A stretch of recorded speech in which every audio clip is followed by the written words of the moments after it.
I know there's some folks in our audience who are going to go, I want to work with Jake, or I want to work with Pete.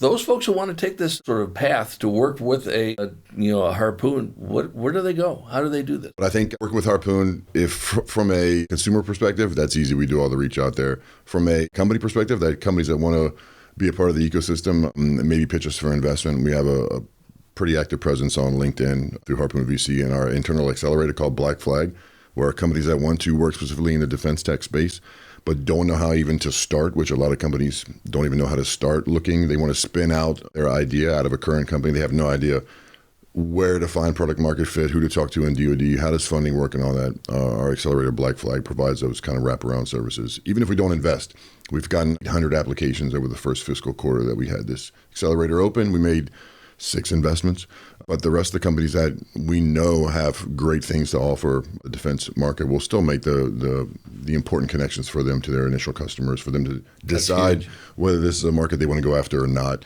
At least they know. Now they're making an informed decision as opposed to just not knowing. And Larson says it all the time. We can evaluate risk. We can't evaluate uncertainty. It's really hard when you just don't know the aspects there. I think as a commander, you probably deal with the same type of stuff where you can evaluate risk as long as it's defined pretty effectively and described the right way. You can evaluate it and then mitigate it and then make sure it's below the acceptable threshold.